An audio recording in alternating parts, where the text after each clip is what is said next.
तो लगातार आज तीसरा दिन है जब हमारी मार्केट पॉजिटिव है और मार्केट के अंदर अच्छी खासी पॉजिटिविटी इस टाइम पे दिख रही जब मैं वीडियो को शूट कर रहा हूँ। और स्मॉल कैप और मिड कैप का तो भाई गजब कर दिया, गजब की रिकवरी देखने को मिली थी। मतलब जिस हिसाब किताब की गिरावट हुई थी, जिस परसेंटेज वाइज जितनी गिरावट हुई थी उससे ज़्यादा मार्केट रिकवर कर चुकी है और प्रॉफिट में भी आ चुकी है, समझ रहे हैं ना।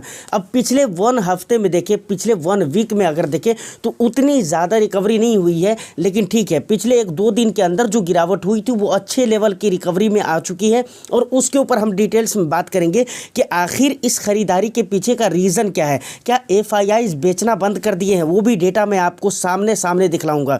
जबकि पिछले लगातार 2-3 दिन की अगर मैं बात करूं तो लगातार 2-3 दिन तक हमारी मार्केट में अच्छी खासी पॉजिटिविटी बनी रही है। आज क्या होता है नहीं होता है इसका कोई भरोसा नहीं है। क्यों ऐसा मैं बोल रहा हूं उसके ऊपर भी हम डिटेल्स में बात करेंगे।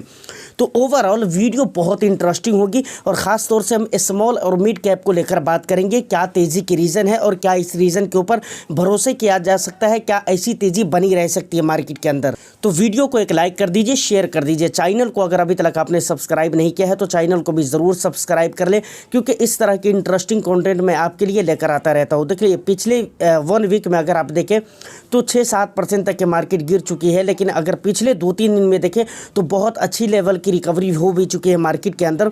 ख़ास तौर से बहुत ज़्यादा गिरावट हुई थी, लगभग 4% के करीब गिरावट हो गई थी 3-4 रोज़ पहले, जिस दिन मार्केट में बिल्कुल हाहाकार मचा हुआ था। और उसके बाद से ही अगर देखें तो मिड कैप और स्मॉल कैप में जितनी गिरावट हुई थी इतनी फास्ट रिकवरी हुई है जिसका जवाब नहीं। कल के डेट में तो भाई बवाल ही हो गया है। कल के डेट में बहुत ही हाई लेवल की रिकवरी देखने को मिली है। अब यहाँ पर सवाल आता है कि भाई ये ख़रीदारी क्यों कर कौन रहे हैं।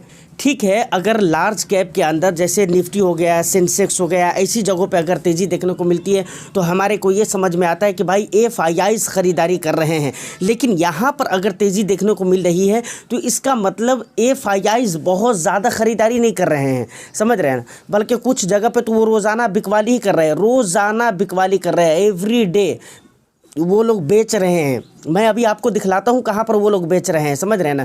लेकिन उसके बावजूद भी हमारी पूरी मार्केट भी पॉजिटिव है, लार्ज कैप वगैरह भी पॉजिटिव है और मिड कैप स्मॉल कैप में तो अच्छी खासी पॉजिटिविटी दिख ही रही है।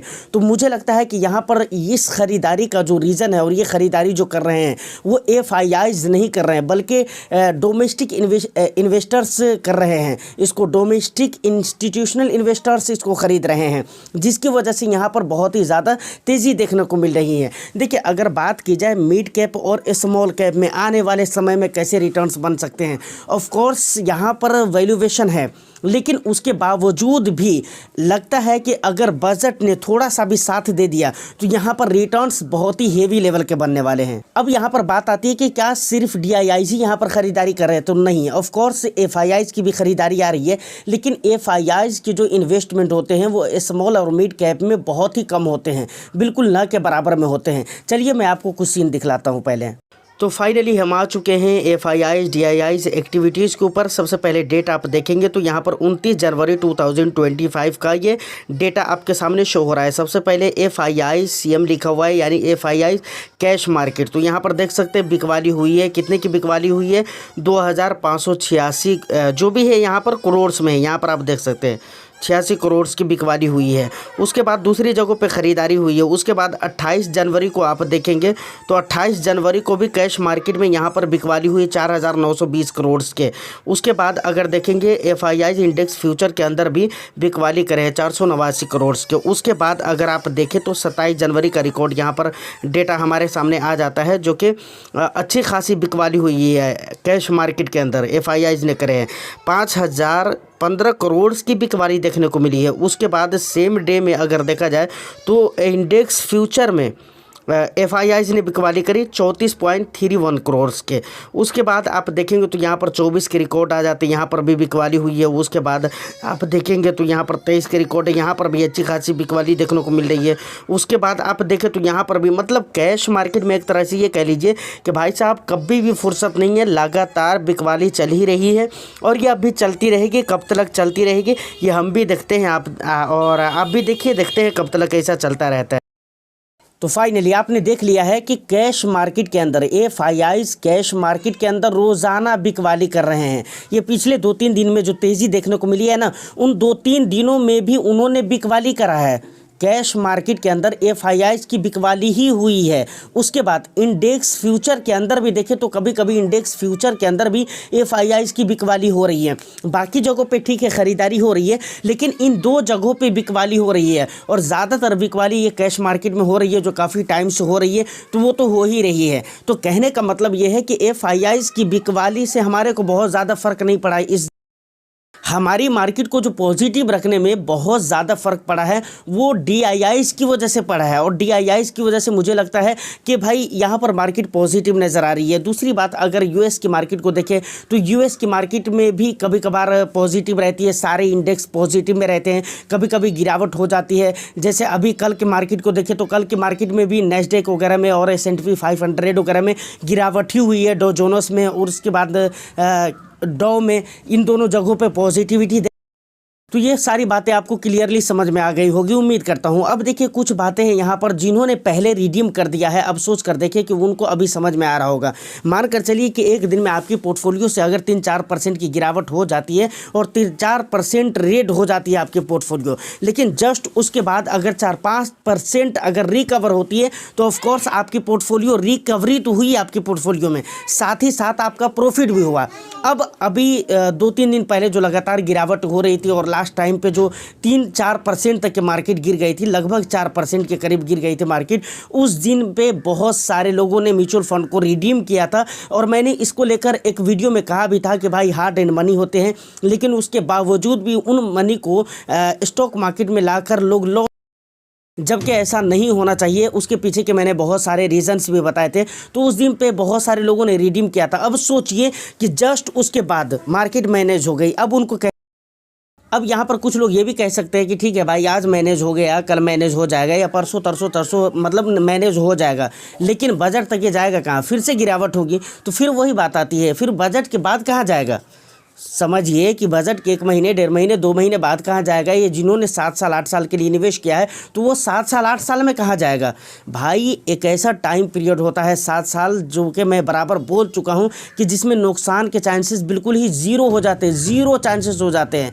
प्रॉफिट ही होंगे हर हाल में प्रॉफिट होंगे। हाँ, ये हो सकता है थोड़ा कम या ज़्यादा रिटर्न्स आपको देखने को ज़रूर मिलेंगे, लेकिन नुकसान नहीं होगा, ये बात तो फाइनली घबराने की ज़रूरत नहीं है। बिल्कुल आप बजट तक के बने रहें और देखते रहें कि मार्केट क्या क्या रंग दिखलाता है, लेकिन उसको देखकर घबराने की ज़रूरत नहीं है।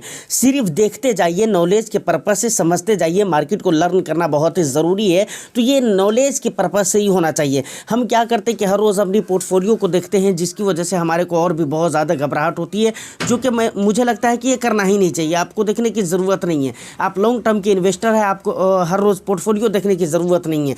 और अगर आप देखिए यूएस वगैरह से हमारी उम्मीदें थी, इंडिया में बहुत ज़्यादा उम्मीदें थी यूएस को लेकर, लेकिन अभी यूएस से जो खबरें आ रही है, जो न्यूज़ आ रही हैं, वो इंडिया के लिए सही नहीं है। समझ रहे हैं ना? किसी भी एंगल से उसको देखा जाए तो इंडिया के लिए वो न्यूज़ सही नहीं है। और अभी भी मिड कैप और स्मॉल कैप में जो इतने अच्छे रिटर्न्स मिल रहे हैं और आगे जो मिलने के चांसेस है ना, उसके भी रीज़न हमारे एफआईआईज नहीं होंगे बल्कि डीआईआईज ही होंगे, जो कि मैं क्लियर रूप में बोल चुका हूँ। समझ रहे हैं ना? अगर लार्ज कैप में अगर अच्छी खासी पॉजिटिविटी देखने को मिलती है तो ऑफकोर्स वहाँ पर हम देखेंगे कि उसके पीछे का रीज़न क्या है। क्या एफआईआईज ने कैश मार्केट में, उसके बाद इंडेक्स फ्यूचर में, इंडेक्स ऑप्शन में, उसके अलावा और भी दूसरी जगहों पर क्या बेचना शुरू कर दिए या फिर खरीदारी करना शुरू कर दिए, तो वहां पर हम देखेंगे।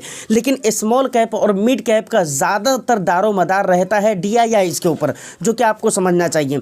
अब देखिए यूएस की मार्केट को अगर देखें तो यूएस की मार्केट ऑफ कोर्स कुछ दिनों में बहुत ही ज्यादा बूम होने वाला है यूएस की मार्केट। उसके पीछे का रीजन ये है कि भाई डोनाल्ड ट्रंप जो भी बातें कर रहा है ना, वो अपने देश के लिए बातें कर रहा है, वो अपने प्रॉफिट की बातें कर रहा है, वो अपने फ़ायदे की बातें कर रहा है। इस वजह से अभी भी आप देखें ना, अभी भी आप अगर यूएस की मार्केट को देखें तो बहुत अच्छे लेवल की वहाँ पर पॉजिटिविटी रहती है। ठीक है, S&P 500 या फिर नैस्डैक वगैरह में एक आध दिन अगर गिरावट होती है तो कोई दिक्कत वाली बात नहीं है, समझ रहे हैं ना? लेकिन बाकी दिनों में देखें तो अभी भी ओवरऑल अगर मार्केट को देखें तो पिछले 1 वीक में या 1 मंथ में तो आपको अभी भी ठीक ही ठाक रिजल्ट नज़र आता है यूएस का, और आने वाला टाइम में और भी अच्छा रिजल्ट नज़र आएगा। लेकिन इंडिया के लिए उतनी अच्छी खबरें नहीं आ रही हैं। जो वहाँ के प्रेसिडेंट हैं अभी डोनाल्ड ट्रंप, वो उतनी अच्छी बातें नहीं कर रहे, जबकि हमें ये लग रहा था कि भाई डोनाल्ड ट्रंप आएगा तो इंडिया के साथ बहुत भलाई देखी जाएगी, इंडिया को बहुत ही ज़्यादा फ़ायदा होगा, आईटी सेक्टर को फ़ायदा होगा, आईटी सर्विसेज को फ़ायदा होगा। इसके अलावा और भी बहुत सारी बातें हो रही थी, समझ रहे ना। लेकिन अभी बातें सारी की सारी बातें उल्टी हो रही है। ऑफ कोर्स आईटी को फ़ायदा होगा, लेकिन वो फ़ायदा नहीं होगा जो पहले हो रहा था। और जिस तरह की बातें अभी की जा रही है, अगर रियल में ऐसा हुआ तो फिर वो फ़ायदा। अब देखिए, वीडियो के शुरू में मैंने आपको एक बात कहा था कि आज के दिन में मार्केट कैसा रहेगा इसकी कोई गारंटी नहीं है। रीज़न ये है कि आज 3 इंडेक्स में एक्सपायरी है।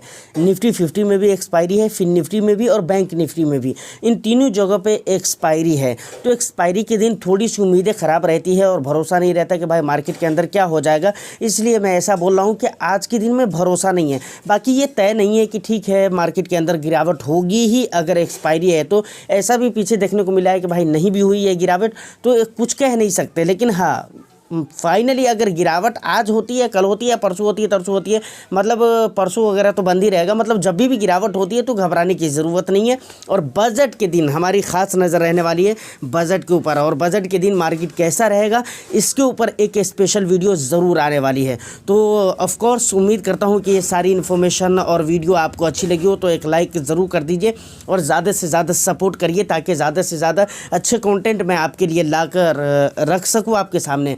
तो बस सब्सक्राइब कर लीजिए चैनल को। मैं फिर मिलता हूँ किसी नेक्स्ट एंड इंटरेस्टिंग वीडियो में। आपका जो भी अपना वैल्यूएबल फीडबैक हो आप मुझे कमेंट सेक्शन में बता सकते हैं। All the best, thank you for watching.